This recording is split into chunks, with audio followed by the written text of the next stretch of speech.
Good evening and welcome to Kunsan Pile Chilling. I'm really sorry it's so late.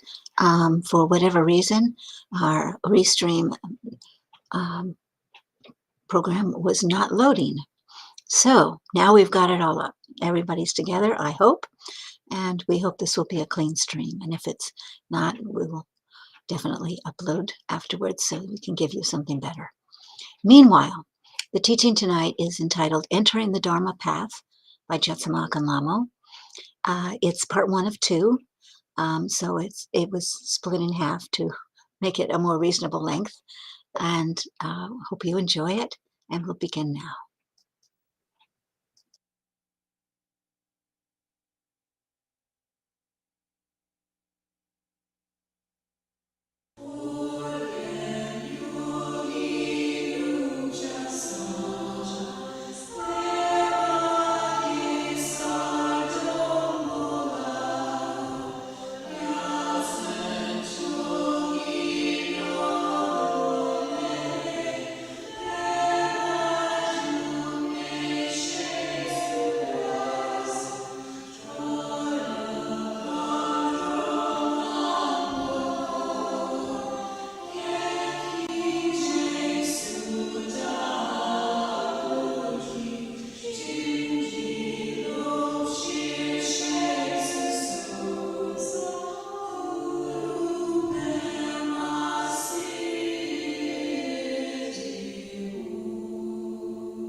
The beginning of the path, the foundation of the path, the opening of the path is most important because the way that the entire mandala is revealed to you will have a tremendous impact on how the rest of your practice opportunity actually goes. And there's a two-hand kind of connection. The way that the teacher offers the Dharma to you so that it can meet your mind and so that understanding can be had is very important. But also the way that you approach the teacher and approach the Dharma. Both matter equally. It's definitely an agreement, and it takes two hands to clap in this way. So when we approach the Dharma, the first thing that we learn about Dharma is that it's different from our ordinary experience. It has to be different than our ordinary experience because we are depending on the Dharma to awaken us to the primordial ground that is our nature.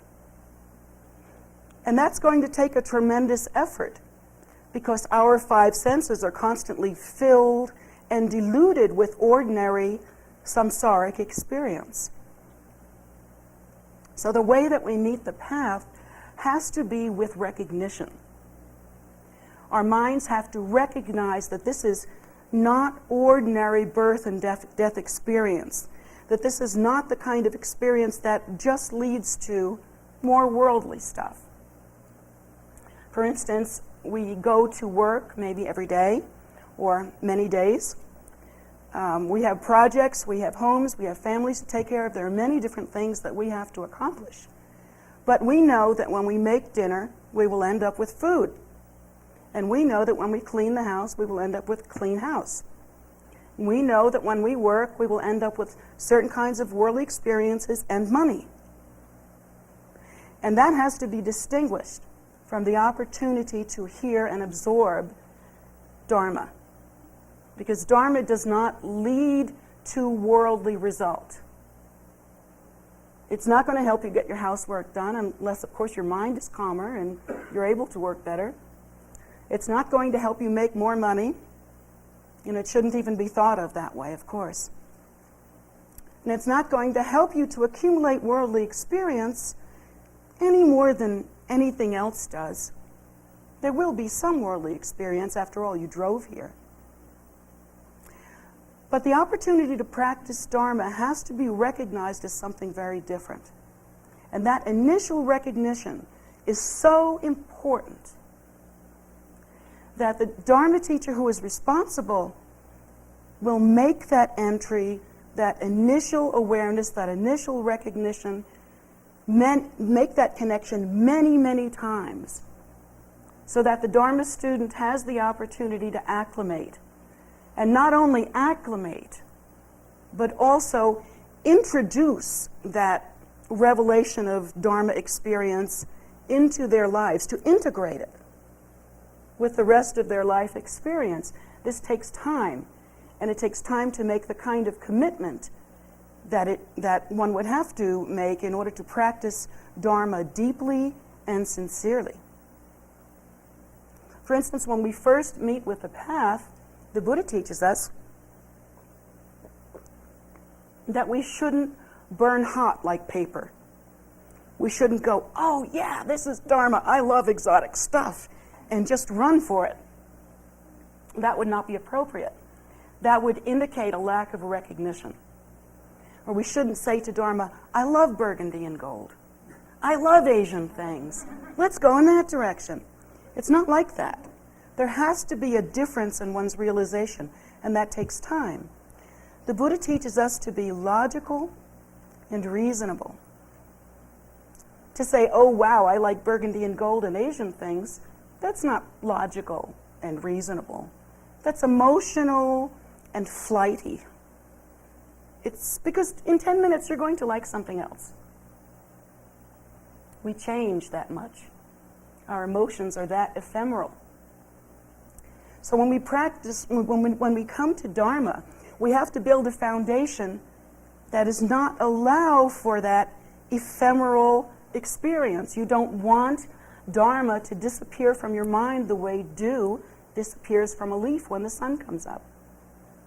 That connection with Dharma has to be firm, like the foundation on which a house is built. If the house is built on sand or marsh or without a proper foundation, of course it will not last long. And for human beings who are on the path of Dharma, the experience will be something like building a structure of logic and reason that doesn't stand. Because the logical and reasonable parts of our minds are not satisfied. So to build a foundation that shifts is not such a good thing. To build a practice based on some basically emotional excitement that comes from an emotional appreciation of what it would be like to be a Dharma practitioner and to have those beads and maybe wear a funny shawl or do all those things that some Dharma practitioners do. To respond to Dharma in that way is a lot like building your house on marsh. It's going to sink, and the experience that we will have as Dharma practitioners will be that our relationship with Dharma, our commitment to Dharma, our appreciation of Dharma will dry up. And we know what that feels like because many of us have considered that we've entered onto some kind of spiritual path, or we wouldn't be here.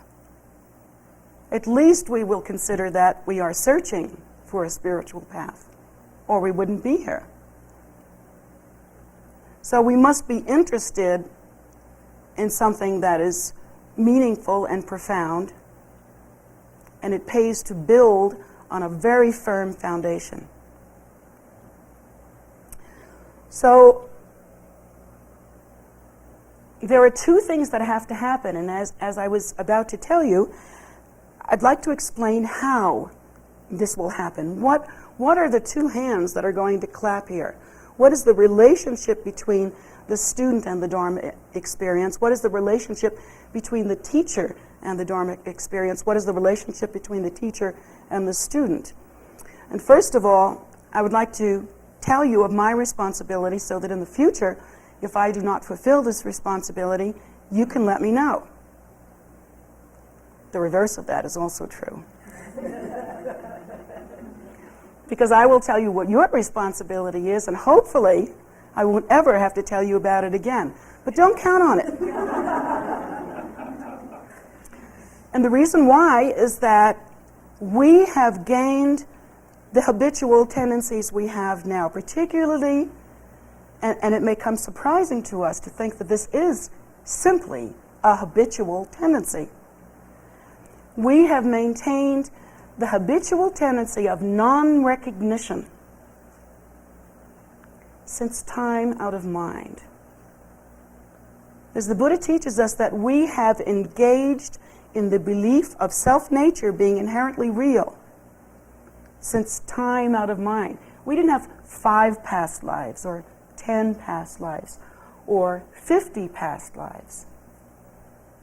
The Buddha teaches us that our first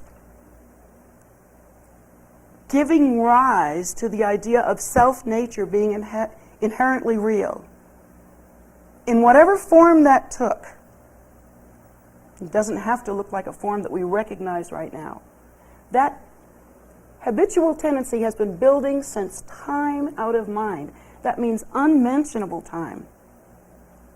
So the idea that we're going to slip into this easy as pie is a little unrealistic. We have to change habits.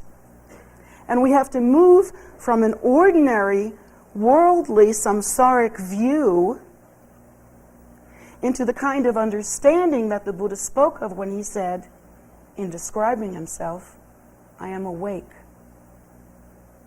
And that's a long space, that's a big space between ordinary recognition that registers that I'm sitting here and you're over there. Ordinary dualistic experience that says, I am speaking and you are listening. I'm in this high place and you're in this less high place. And I'm female and you're male. And all these different kinds of experiences and views. In order to change that, it's going to take a lot. In order to cut through that illusion of duality, it's going to take a great deal. And so Dharma is very powerful. My responsibility, and this is something that's very personal to me, because my teachers are Tibetan. And the teachers that I have studied with and that I have introduced my teachers to and that I will introduce you to are Tibetan. They are extraordinarily, sublimely skilled in what it is their duty to do. And that is to unfold the Dharma for us like a lotus flower, petal by petal, leaf by leaf. Now my job is a little bit different because in this incarnation I was born in this country, Brooklyn no less. And so my greatest skill is functioning as a bridge between something that is culturally very different and thinking and perceiving and explaining that is very different. Because when Tibetans teach their own people, they teach very differently. It's more formal often. It's very much more ritualized. And you'll have that experience because I draw teachers here to give you that experience, to give you that blessing. But my job is to act as an interpreter and as a bridge. If that were not so, I would not have been born here. I would have been born somewhere else. So here I am, and you're stuck with me, and my job is to explain to you in a way that fits the way your mind works. So my responsibility is to learn as much about you as I have to learn about Dharma in a way. Now, at first that gives rise to a big misunderstanding because then everybody says, now I have to make an appointment with her and I have to tell her how unique and individual I am. and how experienced I am in the path and how much I know about this, that, and the other thing, so that she'll know she doesn't have to cover all that again. And that's the kind of mistake that we might make. But as I have explained to you, the foundation is as important as the result. Because the foundation is the same as the result. The foundation or ground of our practice, of our faith, of our path, does not come from the worldly experience. It is given rise by the Buddhas. The Buddhas and the Bodhisattvas, as they appear in the world, bring us this path. And so the path arises directly from the Buddha nature and therefore is consistent with the Buddha nature. Now the result of the path is Buddhahood, which arises as the Buddha nature and is consistent with the Buddha nature. Therefore the ground and the method, or the path itself, and the result, these three things are all the same.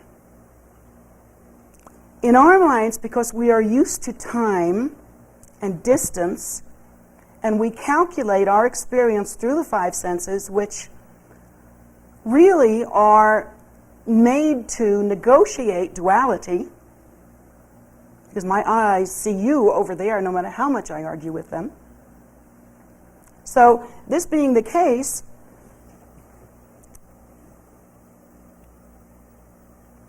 we have to be able to discriminate between what arises from Buddhahood and results in Buddhahood and what arises from our ordinary experience that seems righteous and seems important because it is all we've ever known. Between that ordinary experience and the experience of Buddhahood, of realization, of that which is extraordinary. And so that's the beginning of the path, is the awakening of some kind of recognition. Now each one of you will practice the path differently.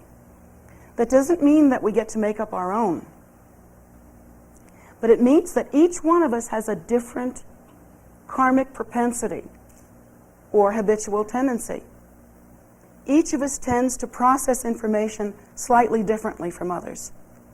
Each of us tends to generate view or the proper understanding differently from others. And the great thing about the Buddha Dharma is that it allows for that. It's not see the blue or I give the blue speech. It allows for that. There are many different methods that are contained within the path. And of course the choice is always yours. But you should choose not according to how much you'd like to do right now. Think instead of choosing more in line with what you'd like as a result later on. It's okay and it's proper and appropriate to enter onto the path logically, reasonably, diligently, and slowly. But it's important to recognize that what you want in the end is so very different from ordinary experience that it will take a very different commitment and effort than ever we have had before. My responsibility then is to introduce Dharma, to begin to ripen and mature the mind and prepare the mind for practice, to begin to help the students accomplish a phase in their practice which is called turning the mind towards Dharma. And again, that turning the mind towards Dharma is recognition. It is helping us to distinguish between what is ordinary, human, everyday, worldly, and that which arises only from Buddha, from the Buddha nature, from the ground of our being, that which is extraordinary and not of the world. The distinction between these two things is in the beginning the most important step that we can make. Interestingly, all along our path, it is the most important re-evaluation we have to make constantly and consistently. And even when we come to completion stage practice, it is that distinction which results in mature spiritual discrimination, which is so rare, perhaps as rare as Buddhahood itself. That spiritual discrimination is as important in the end, perhaps more so, even than in the beginning, but its importance cannot be denied all the way through.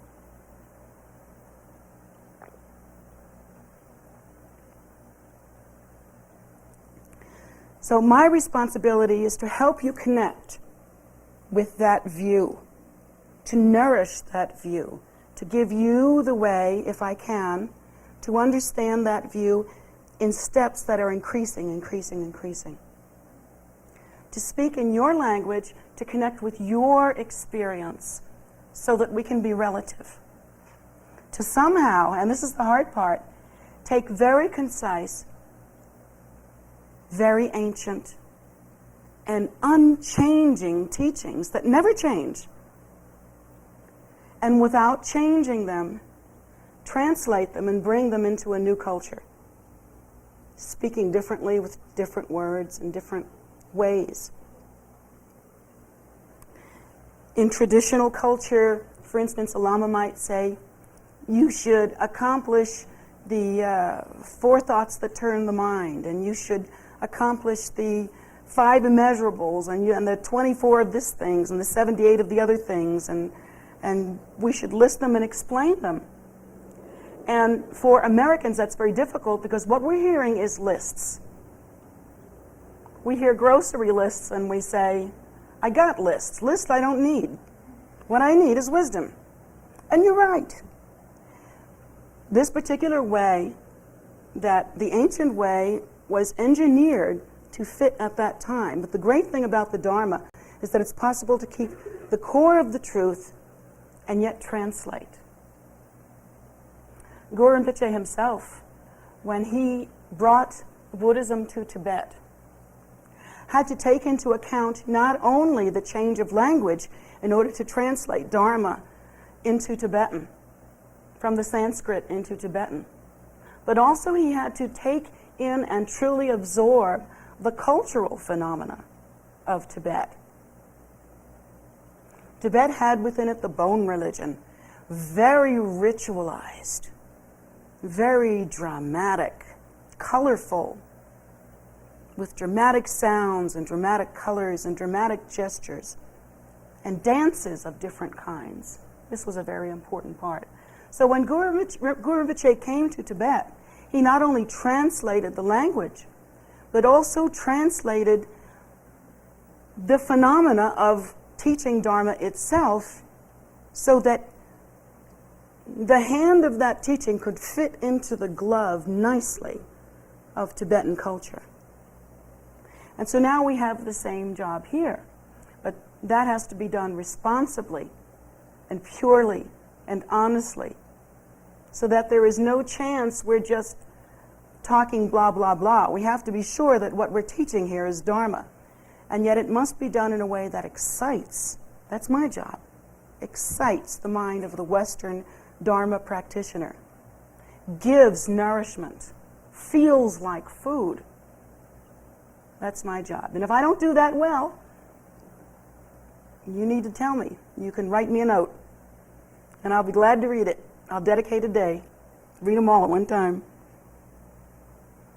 But now you have a responsibility as a Dharma student as well. And that responsibility is equally as strong, equally as important.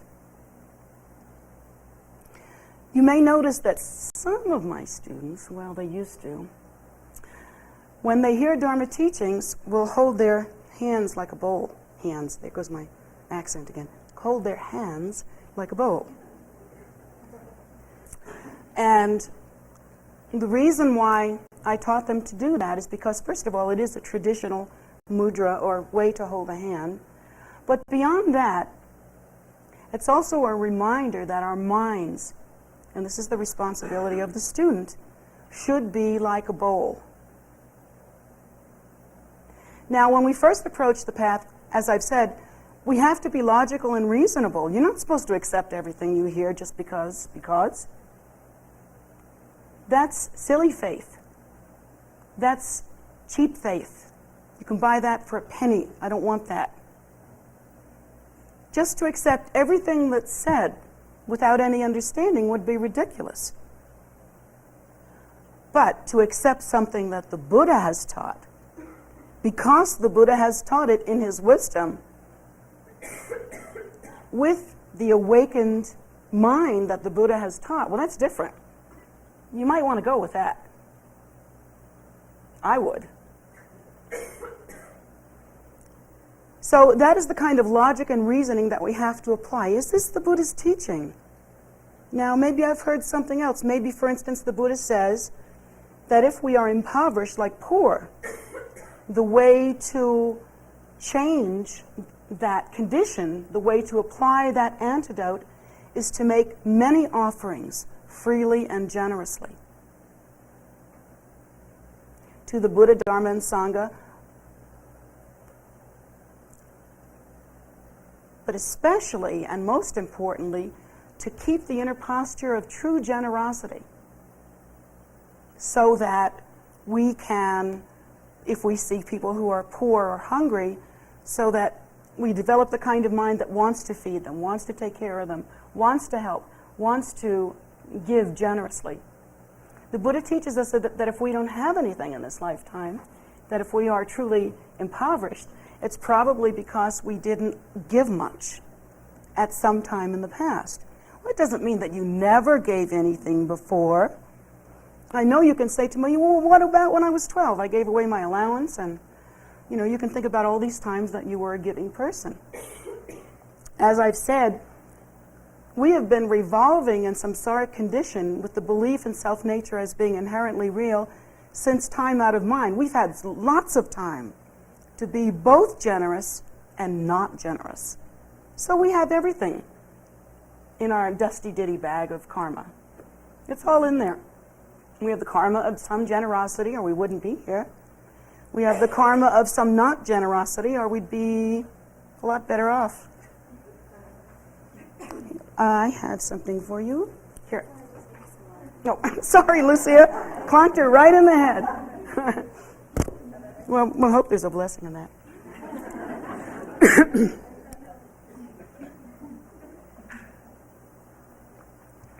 So,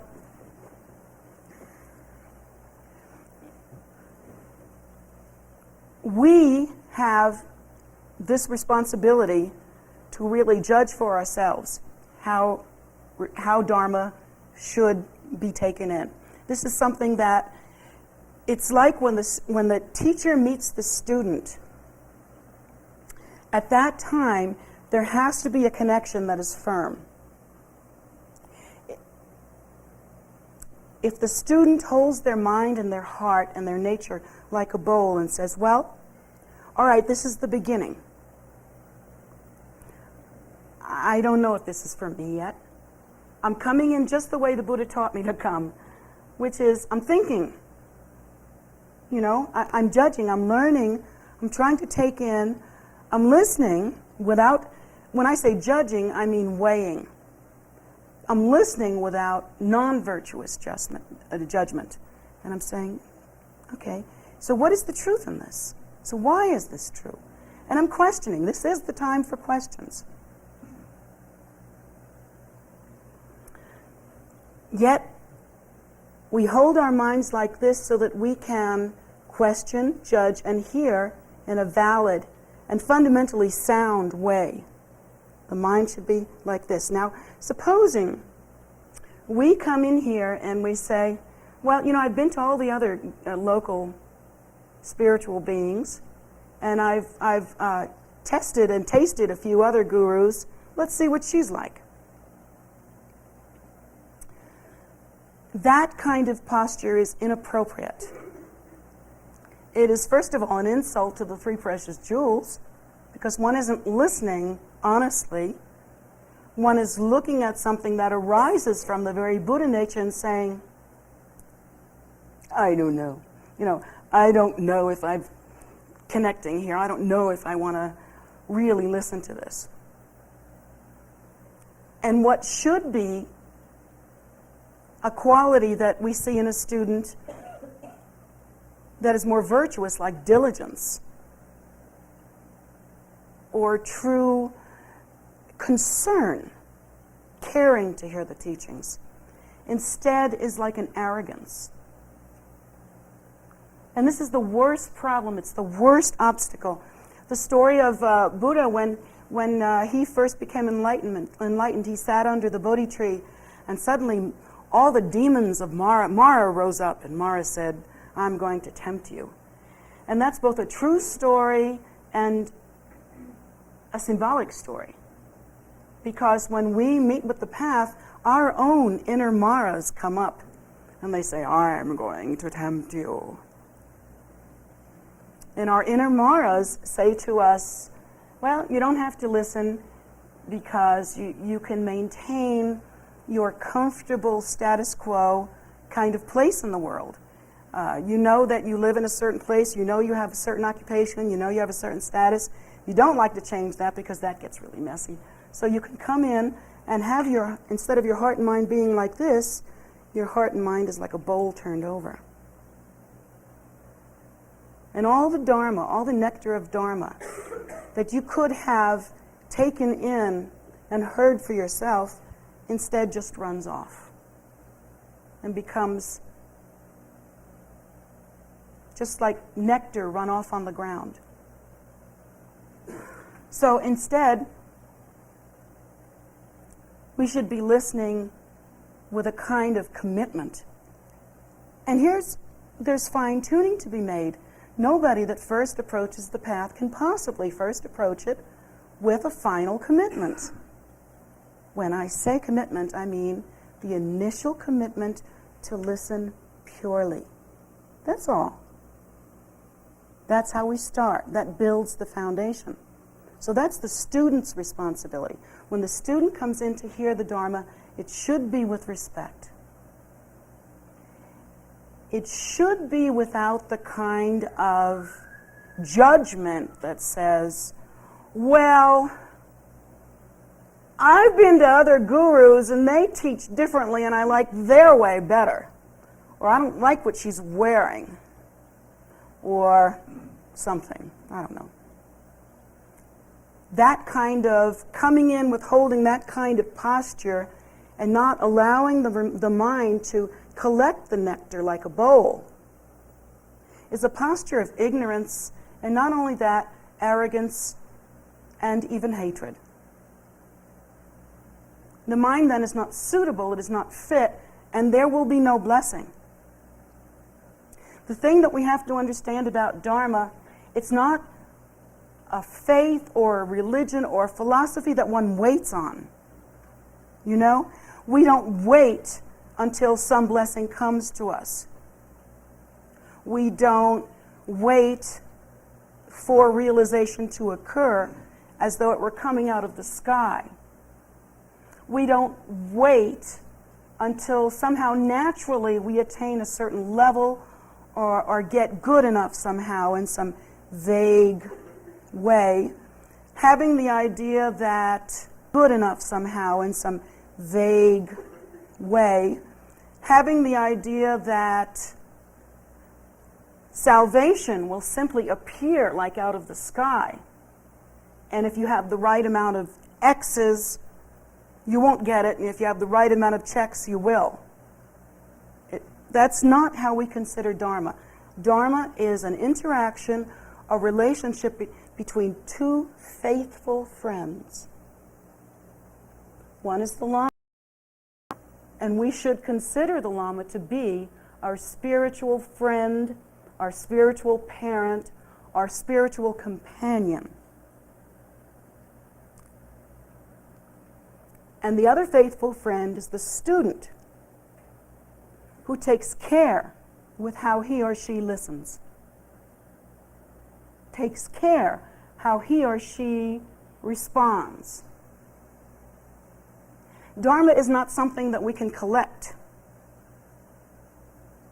You can't say, I have this teaching, that teaching, from this teacher, that teacher, because that is an external phenomena, that is the relationship that one has with the world. We collect shoes. We collect clothes. We collect cars. We collect baseball cards. Whatever. But Dharma is not material like that. We do not collect Dharma. These two faithful friends join in here. This is where the recognition takes place. This is where the relationship is. It is not external. The relationship between oneself entering onto the path and one's teacher is so profound that it cannot be shared with any other being. It's so personal and so intimate, even if one only sees the teacher twice a year. That relationship is so personal and so intimate. And it's not a personality cult. Guru Rinpoche himself had many root gurus, many spiritual friends. I have two main root gurus and other teachers as well. And my understanding of the relationship between myself and these spiritual friends who are my gurus in this world is that they are the same. The recognition is that they are the appearance of the Buddha. That this is the appearance of my very nature, of my path, of the result that I crave for myself and all sentient beings. These holy ones appearing in the world, that is the meaning of that appearance. I don't like one guru more than the other. That would be a worldly thought. But I recognize what they bring as the nature that cannot be distinguished. I recognize that what they bring is my own primordial wisdom face. Your primordial wisdom face. And there is no distinction with that. And so that relationship is intimate and personal and does not depend on external phenomena. When we first come onto the path, we think, oh, if teacher smiles at us, it's good, we're happy. Teacher doesn't smile at us, now it's not so good, we're not so happy. And so we become impotent in entering onto the path and having that holy relationship. Because we look for something external. We look to see what that personality sitting on that throne looks like today. Does that sound like a responsible connection and meeting with one's true spiritual friend? No, of course not. I think of my gurus as being like the door of liberation, all lined up. Like when you get to the door, you can't tell the difference. I don't think, oh, well, here's one Rinpoche and here's the other Rinpoche, and I like the way he teaches, I don't like the... My responsibility is recognition, as yours is. And that recognition grows slowly and diligently. If we don't have that, we have no result. Because in the end, even though we may adapt all the outer appearances of Dharma, we will not have the inner foundation, the inner tether, the thing that binds our hearts and holds us and keeps us safe and keeps us firm. It has to be this dual connection. In our philosophy, in our religion, which distinguishes us from many other religions, enlightenment or liberation cannot be whimsically offered, passed out like ice cream, if we say the right words. Neither can it be denied. In our faith, we don't wait for liberation, we consider our part in it. And so here comes the birth of this truly precious and beautiful relationship that is different from all relationships, and that other relationships end. No matter how much in love you are with whoever you're in love with, that relationship will end. It will end one way or the other. It may come back again someday, but you can't count on that. You don't know when. Could be such a long time from now that, by your standards, it would be almost never. We who are living in time do not understand how long it can be. So no matter what devotion we have for our children, or how much love, or whatever that relationship is, if it begins, then it ends.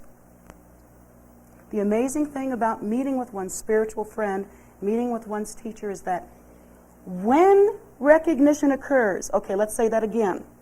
When recognition occurs and we understand that this meeting, this appearance of one's guru, is the appearance of one's own Buddha nature in the world, when that recognition occurs, we will also understand that that relationship never began. There was no beginning. It was always so. And if it did not begin, it cannot end. It is the only friendship that will last from now until our recognition becomes so pristine that we too achieve enlightenment, and in that state understand non-duality.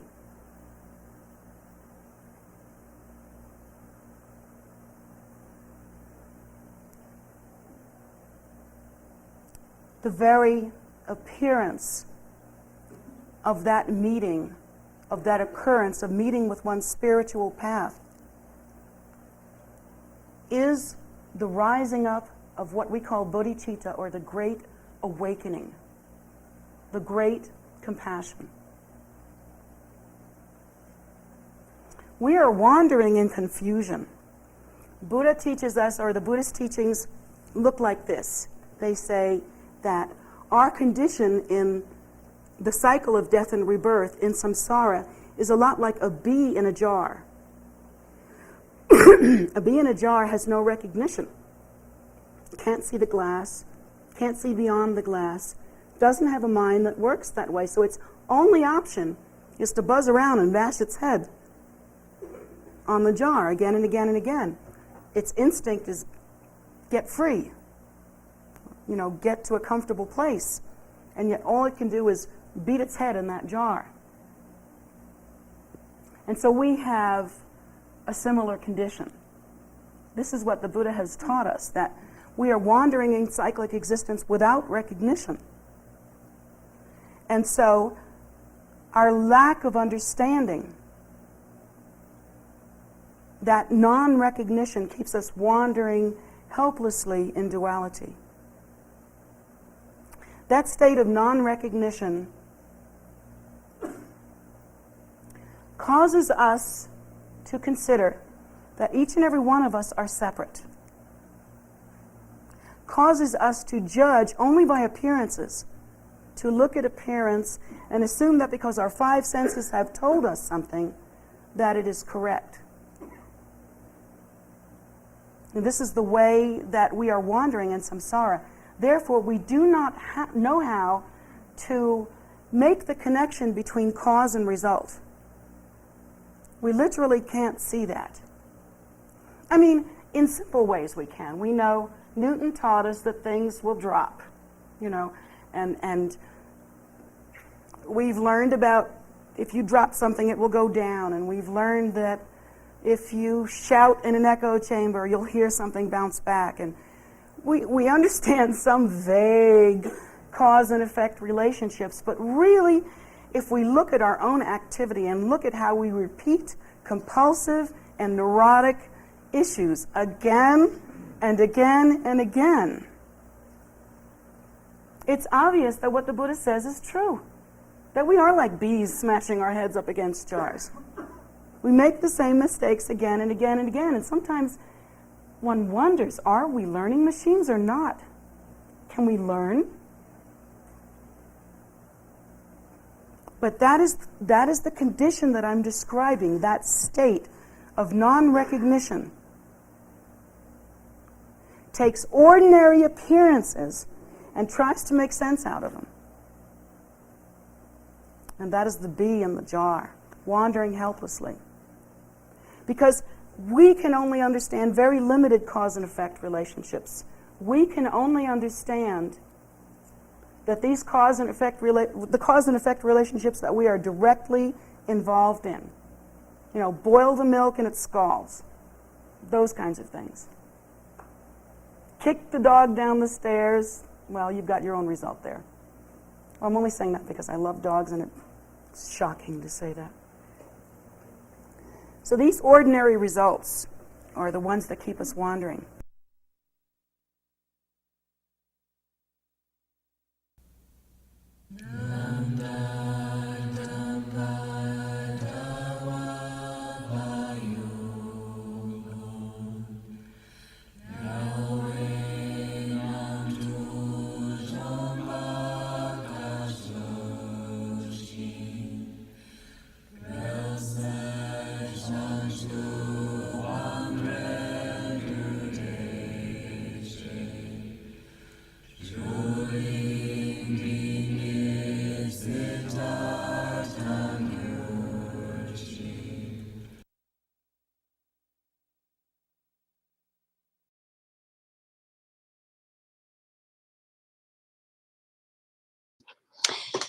Thank you so much for hanging with us and for being here for this teaching.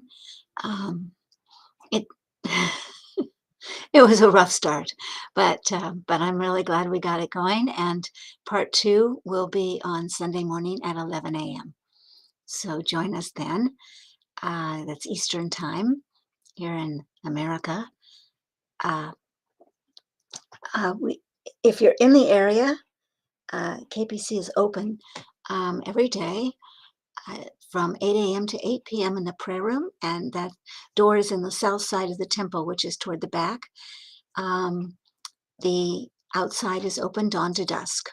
And that outside is pretty big. It's on both sides of the street, and it includes walking trails, meditation gardens, stupas, statues, places to rest, places to, contemplate, places, just lots of places.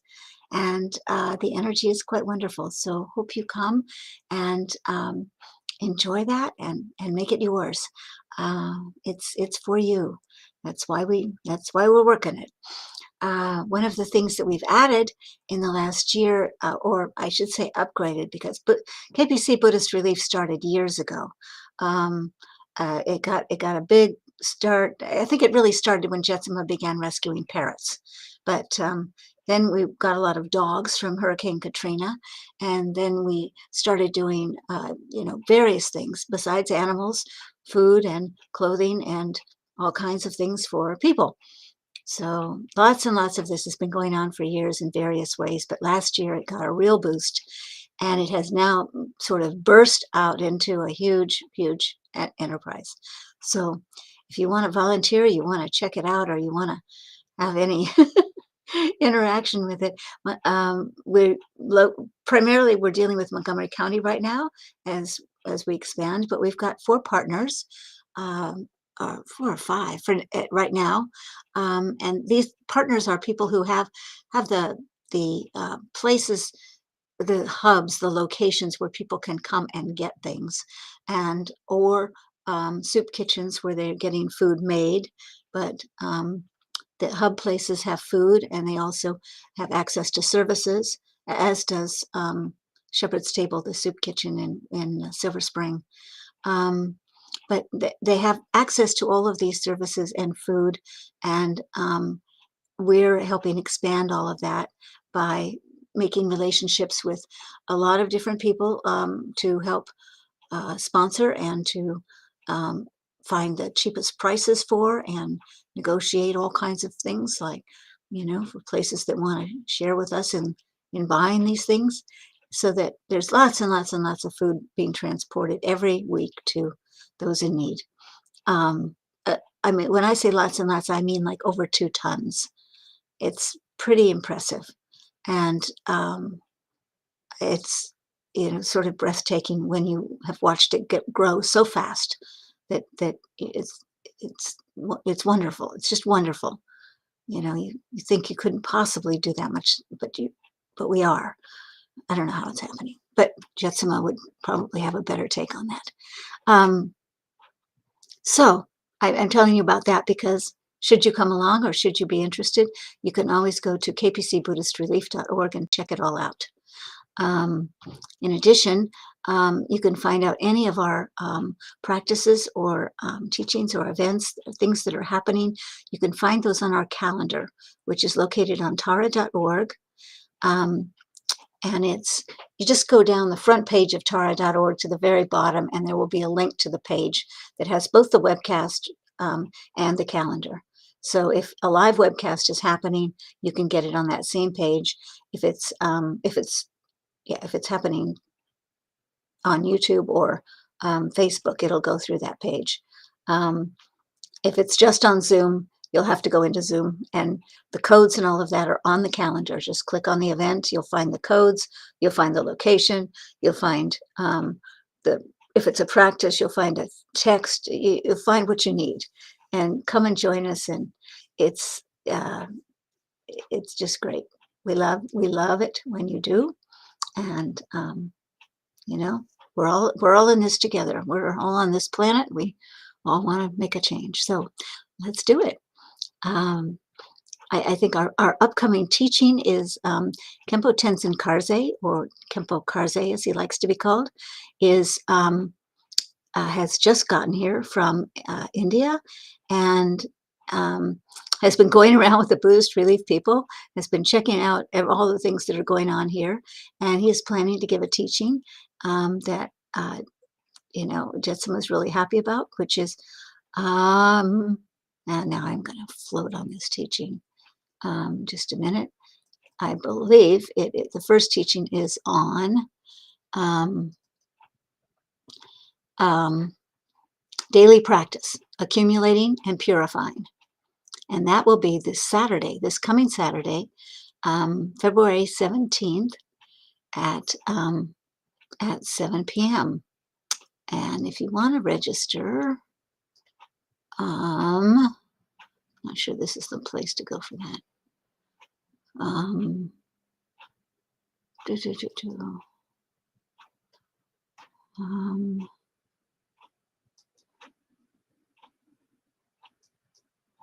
It's an Eventbrite link, and not sure. Can you give me 1 second? Let me click the link so that I can give it to you in its entirety.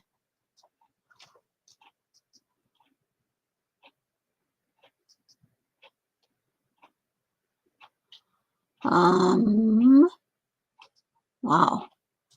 Okay. Let me go back here to you. Put it here because it was a longie. That's the link.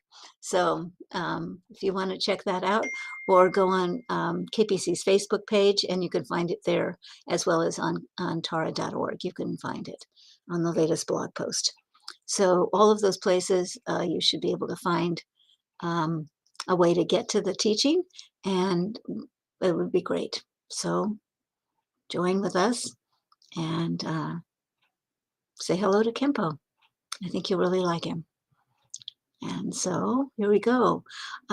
Should you want to make an offering to Jetsunma on receiving a teaching, You can do so on our PayPal account, which is jetsummagift@gmail.com. So jetsummagift@gmail.com. And that goes directly to Jetsuma and strengthens your connection with her, should that be something you want to do. In any case, hope to see you next time, which would be Sunday at 11 for part 2 of this. The following Wednesday, I don't think we're going to have a teaching because Kempo's going to teach to the ordained at the moment. But should that change, we will go back to a teaching schedule. We'll just see. Okay? In any case, we'll stay with you and we'll let you know. Thank you, thank you, thank you. Come back again.